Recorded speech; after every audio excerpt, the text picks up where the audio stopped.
안녕하세요, 비실입니다. 겨울방학이 다가오고 있습니다. 영상이 올라갈 때쯤이면 어떤 학교는 이미 겨울방학이 시작할 수도 있고 저희 학교는 조금 더 뒤에 하고 있어요. 6일, 7일, 8일 그 주에 하더라고요. 항상 그런 것 같아요. 방학이 시작하기 전에 모든 스케줄링이나 이런 대화들, 목표가 뭐고 어떻게 관리하면 좋은지 이런 거에 대한 대화는 다 끝나야 되는 것 같고요. 이제 그거를 하나둘씩 조금씩 이제 학교를 다니고 있지만 아침 시간이나 오후 시간에 하나둘씩 시도를 해볼 수가 있어서 나에게 맞는 스케줄을 조금씩 만들어 가면서 겨울방학이 시작이 진짜로 되면 이렇게 해야겠구나 이런 거를 좀 감을 잡고 있는 구간이 지금이에요. 영상을 보시는 분들 중에 아직 만약에 스케줄을 안 짰거나 어떤 식으로 짜야 될지 모르겠다 하시는 분들을 위해서 좀 여러 개로 제작을 할 예정이에요. 이번에는 제가 노션으로 아이 학습하는 거를 좀 관리할 예정이라 스텝 바이 스텝으로 어떻게 하는지 알려드리고 싶고, 그래서 오늘은 좀 개략적으로 이번 겨울방학 때 어떤 마인드로 아이랑 활동을 하시면 좋은지에 대해서 생각 공유해 볼게요. 그래서 이번 영상에서는 이제 마음가짐 쪽으로 어떻게 진짜 실천을 할 수 있는지, 그리고 두 번째 영상에서는 어떻게 스케줄링을 실질적으로 하는지, 그래서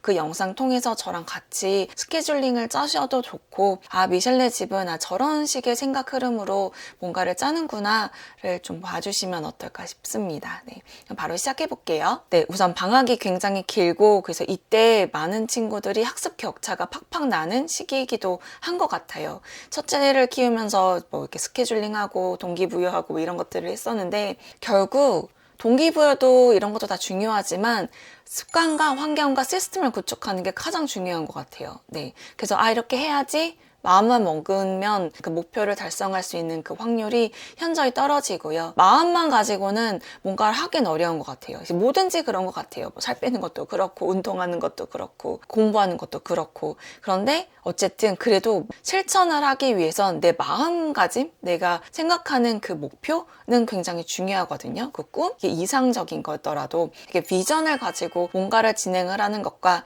그냥 남이 시켜서 그냥 해야 되니까 꾸역꾸역 하는 거는 정말 다르거든요. 그래서 아이랑 먼저 계획하실 때 가장 먼저 하셔야 되는 건 당연히 대화인 것 같아요. 이번 겨울방학 때 이번엔 무엇을 하고 싶니? 뭐 하고 놀고 싶은지도 당연히 대화하는 그 주제 중에 그 토픽 중에 하나가 될 거고요. 어디 가고 싶은지, 뭐 하고 놀고 싶은지, 뭘 배워보고 싶은지, 그리고 무슨 공부를 하면 좋은지. 네. 왜냐면 아이가 뭐 지금까지 하고 있는, 예를 들어 국영수가사다 그러면 어떤 과목은 좋고 어떤 과목은 내가 조금 잘 부족한 것 같아요. 이제 저희 같은 경우는 초등학교 2학년에서 3학년 넘어가서 첫째 때 저는 이제 초등학교 3학년 때부터 조금씩 이제 본격적으로 학습이라는 거를 시작을 했었거든요. 저희 둘째도 이제 그 시기가 됐어요. 그래서 사실은 영상을 찍기 전에 이 한 일주일 정도간 굉장히 괴로워하면서 지냈답니다. 그러니까 아니까 어떤 식으로 정말 마음 먹고 해야 되는지를 아니까 첫째 때는 오히려 그냥 어영부영 조금 이렇게 해야 되나? 저렇게 해야 되나? 좀 이렇게 시행착오도 많이 겪으면서 했다면 첫째를 경험하고 나니까 그렇게 해야 되는 거였구나. 그래서 이제 둘째에게 이제 적용을 해야 되니까 그게 이제 아는 것과 실제로 하는 건 또 되게 다르잖아요. 그래서 거의 일주일 동안 할 수 있다 할 수 있다 그러면서 엄마의 멘탈도 굉장히 좀 부뚜러매면서 내 마음가짐도 자고 아이랑 그런 대화를 나눴고요. 저희 둘째는 표현하는 바가 있다면 저희는 국어 굉장히 중요하게 생각하면서 가장 무게를 많이 두고 진행을 할 것 같고요. 좀 다독을 통해서 국어를 좀 많이 노출할 거고요. 영어는 국어만큼은 아니더라도 계속 꾸준히 노출하는 거, 그거를 좀 목표로 하고 있고, 수학도 지금까지는 1학년 때 1학년 1학기 때였나? 수학은 이렇게 푸는 거야를 알려주는 차원으로 잠깐 한 거는 푼 적이 있는데, 그러고 나서는 아이가 별로 필요하지 않는 것 같다라고 해서 학교 수업 따라가는 용으로의 교재는 만나지 않았어요. 그러니까 하지 않았어요. 1학년 2학기, 2학년 1학기, 2학년 2학기를 아예 그런 교재를 풀지 않았고 그냥 아이가 사고셈이라는 그 연산 같은 거 그런 걸 좋아했기도 하고 그냥 아무것도 안 하기 좀 그렇잖아요. 마침 아이가 좋아하는 게 사고셈이었어서 그걸 좀 꾸준히 했었는데 언앤오프로 했었죠. 그래서 그것도 이제 방학 동안에 할 것 같고, 수학은 조금 더 고민을 하다가 오빠도 초등학교 3학년 때부터는 진짜 본격적으로 문제집 활용을 했으니 우리도 좀 그렇게 해보자 해보자 해서 아이랑 이제 상의해서 데리고 온 교재도 있고, 아이랑 대화를 나누면서 이제 어떤 목표를 가지고 활동을 할 건지, 어떤 거에 무게를 좀 많이 두면서 할 건지에 대한 대화를 나누면서 결국은 이제 국영수가사 이런 식으로 대화를 하게 되잖아요. 디테일하게 나가는 거죠. 디테일하게 어떤 교재를 가지고 할 것인지, 어느 정도 시간과 분량을 맞춰서 할 건지, 그런 거 대화 나누면서 하나둘씩 시범적으로 하고 있어요. 사회는 기본적으로 독서로 깔고, 그리고 그 위에 이제 가지고 있는 교재 활용할 예정이고, 과학 또한 마찬가지예요. 과학 또한 다독이 기반이 된 상태에서 아이가 좀 실험을 되게 하고 싶어 하더라고요. 그래서 사교육을 보낼 수도 있지만 그냥 집에서 그냥 엄마랑 같이 이것저것 해보자 그러면서 이제 하나둘씩 시범적으로 해봤는데 아이가 반응이 굉장히 좋아서 이번 겨울방학 때 일부러 스케줄에 넣어서 이제 활동하려고 하는 것도 있어요. 아이가 하고 싶은 게 뭔지, 내가 부족하다고 생각하는 것이 무엇인지에 대해서 대화를 나누면서 이거를 하나둘씩 스케줄에 녹여서 이제 엄마는 그 대화 내용을 기반으로 이제 스케줄을 예쁘게 만들어주는 작업을 제가 해요. 초등학생 때는 다 제가 해줬어요. 첫째도 그렇고. 중학생이 된 첫째는 지금은 스스로 하거든요. 스스로 노션이든 뭐 굿노츠든 자기가 알아서 좀 하고 있는데, 근데 초등학생 때는 이제 어떻게 해야 되는지를 모르잖아요. 물론 자기주도 학습이라고 하지만 이제 엄마랑 먼저 상의해서 어떤 식으로 학습을 하면 되는지에 대해서 이제 배우는 과정이 초등학생 기간이라면, 이제 중학생이 되면 이제 그동안 많은 경험을 했잖아요. 그래서 그거를 이제 스스로에게 또 맞춰가는 거를 중학생일 때 하게 되는 것 같아요. 저는 이제 둘째에게 어떤 식으로 얘기를 했냐면, 방학 동안에 마치 학교를 가는 것처럼 공부를 할 건데 마치 내가 학교를 왔다는 것처럼 생각하면서 학습을 하자.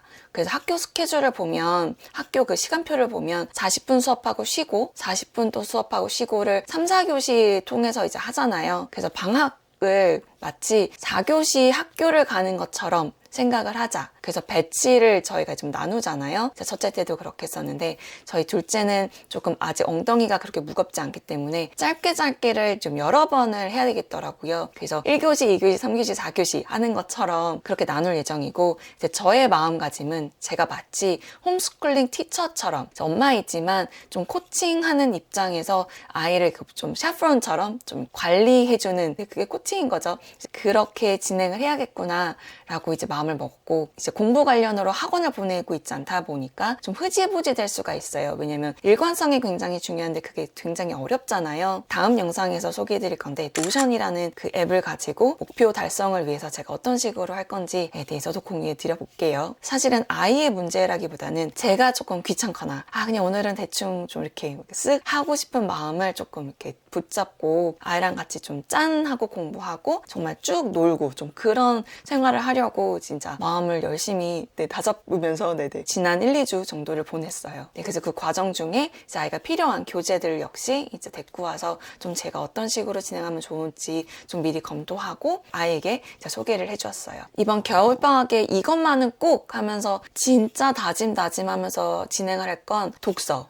독서인데 이게 그냥 책 재밌는 거 읽어가 아니고 이제 우리가 가지고 있는 이 시리즈들이 있어. 그래서 딱 리스트업을 하고 어떤 스케줄을 가지고 어떤 식으로, 그러니까 무조건 정확하게 이렇게 하겠어를 막 따라가라기보단 대략적으로라도 좀 아이디어는 가지고 있어야 어느 정도 기간 정도에는 이 시리즈를 완독할 수 있겠구나. 좀 이런 스케줄이 나오잖아요. 이제 그거를 이제 아이랑 좀 얘기를 했어요. 그래서 좀 리스트업을 해서 아이랑 이번 겨울방학 때는 이거는 체크, 이건 다 읽어보자. 이건 완독해보자. 한 바퀴 더 돌아보자. 이런 식으로 얘기를 나눴고, 영어책 역시 동일하게 시리즈물이랑 정독용으로 이제 따로 가져가면서 이제 어떤 식으로 진행할 건지에 대해서 구체적으로 이제 스케줄링을 했어요. 그래서 독서 굉장히 중요하게 생각하면서 할 것 같고요. 그리고 두 번째는 독서를 하면서 저희가 굉장히 중요하게 했던 거는 독후 활동하는 거예요. 소위 뭐 글쓰기라고도 할 수 있겠죠. 그래서 독후 활동 꾸준히 열심히 할 것 같고요. 세 번째는 그 습관 잡는 거, 공부하는 거, 그 스케줄을 가지고 가는 것도 결국은 습관이 제대로 잡혀 있어야 습관처럼 몸에 뵐 수가 있거든요. 환경은 이미 저희는 세팅이 되어 있으니까 뭐 책이나 교재나 이런 거는 다 가지고 있고, 아이가 습관적으로 책상에 앉아서 해야 되는 걸 하는 거, 쉴 때는 또 쉬고 매일매일 꼼꼼하게 잘 끝내는가, 그거를 계속 체크를 하면서 보내게 될 것 같아요. 물론 여행을 가거나 현장 학습처럼 뭔가 이렇게 어디를 방문하거나 그럴 때는 좀 다르게 스케줄을 가져가겠지만, 그거 역시 아이랑 하나둘씩 이제 계획을 세워서 하는 것도 되게 좋겠더라고요. 예전에 세토 역사탐험이라는 거 소개해드린 적 있잖아요. 그래서 아이랑 그거 다시 보면서 대해서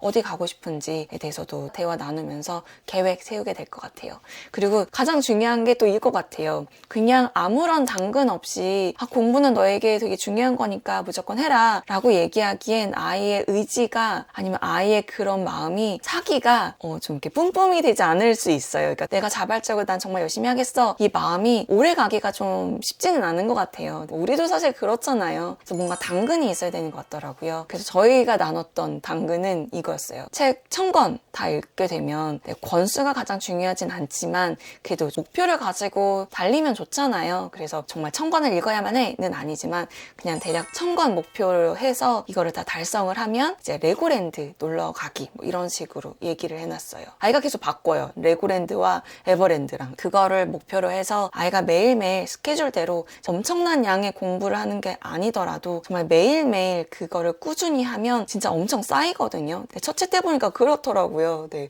처음부터 목표를 크게 잡고 했다기보다는 그냥 조금씩 매일 꾸준히 했다 보니까 이렇게 쌓였어. 뭐 좀 그런 느낌을 많이 받았어요. 둘째랑도 좀 그런 거를 경험을 하게끔 해줄 것 같고 공부 감성 챙기는 거 중요하니까 막 윽박 지르면서 이러는 거 말고 기분 좋게 어차피 할 거 기분 좋게 하자 이런 식으로 계속 유인을 하게 될 것 같고 그렇습니다. 스케줄에 짰던 그 시간 동안 책을 읽었으면 얼추 1000권 정도는 될 수 있겠더라고요. 얇은 책들도 이제 포함이 되니까 아직 어려서 시간을 충분히 달성했으면 저희는 이제 목표했던 바를 달성한 경우가 되는 거죠. 그래서 아이들 방학 때 좀 중요한 건 아이의 스케줄도 중요하지만 엄마의 스케줄도 되게 중요한 것 같아요. 저도 하는 일이 있잖아요. 그러니까 워킹맘인데 이제 프리랜서로 제 시간을 좀 마음대로 사용할 수 있는 사람이기 때문에 일도 하고 육아도 하고 집안일도 하고 다 그러는 건데 저도 제 그 시간 확보가 필요하거든요. 일할 수 있는 그 절대적인 시간이. 그리고 운동 되게 중요하잖아요. 이제 이번에는 진짜 운동을 1순위로 놓고 아이들보다 나의 운동이 더 먼저야 이런 마음으로 운동 시간을 확고하게 가져가면서 나머지 스케줄을 이제 짤 건데 아이 스케줄을 짤 때 동시에 꼭 하셔야 되는 건 엄마 스케줄 짜는 거. 그래서 보통 아이가 학습을 할 때 저학년이면 저학년일수록 옆에 앉아있는 게 가장 좋긴 하거든요. 아이가 학습을 할 때 혼자 할 수 있는 게 있고 좀 도움이 많이 필요한 게 있잖아요. 아이가 혼자서 할 수 있는 그 활동을 할 때 제가 그런 집안일이나 뭐 다양한 것들을 할 수 있게끔 스케줄을 넣고 아이가 좀 학습적으로 도움이 필요한 그런 걸 하고 있을 때는 제가 옆에 앉아서 뭐 독서를 한다거나 서평을 쓴다거나 아이랑 같이 좀 끄적이는 시간을 이제 넣는 거죠. 그래서 제 스케줄도 함께 아이 거랑 이제 매칭해서 짜는 것도 중요하다는 거 잊지 마시길 바라고요. 운동 굉장히 중요합니다. 그래서 아이 운동 갈 때 저도 같이 그냥 그 시간대에 다른 거 하지 않고 운동할 수 있으면 가장 베스트이지만 그게 만약에 어렵다 그러면 아이가 혼자서 뭔가 노는 시간이라던가 만약에 잠깐 사교육으로 뭐 어딘가를 간다거나 할 때 꼭 시간 짬 내서 운동하시는 걸 추천드립니다. 꼭 어딘가의 기관에 가서 해야 되는 건 아니잖아요. 홈트도 가능하니까 그런 마음을 가지고 방학 때 좀 저 역시 좀 규칙적인 생활하면서 실천하려고 마음 먹고 있습니다. 네네. 엄마의 스케줄을 잘 짜는 게 굉장히 중요해요. 엄마 스케줄을 잘 짜야 그리고 둘이 싱크가 잘 맞아야 이번 겨울방학 때 굉장히 좀 프로덕티브한 에피션시도 되게 중요하잖아요. 효율적이고 프로덕티브한 방학 기간을 보낼 수 있어요. 그래서 그 점 유념하시고 각자 시간 투자해서 스케줄링 하시는 걸 추천드려요. 겨울방학 맞이해서 저희는 어떤 대화 나눴고 어떤 식으로 아이 스케줄도 제 스케줄도 좀 진행을 하려고 하는지에 대해서 공유해 드려봤어요. 다음 영상에서는 실질적으로 어떻게 짰는지 이제 스텝 바이 스텝 보여드릴게요. 오늘 영상은 여기까지고요. 오늘 영상 통해서 겨울방학 맞이해서 아이랑 어떤 대화 나누면서 어떤 식으로 스케줄링 하고 있는지 그리고 동시에 엄마의 스케줄 또한 짜는 게 얼마나 중요한지에 대해서 공유해 드려봤어요. 오늘 영상이 도움이 되셨다면 구독과 좋아요 부탁드려요. 끝까지 시청해주셔서 감사드립니다. 저는 또 다른 영상 통해서 찾아뵙겠습니다. 모두 건강하세요. 감사합니다.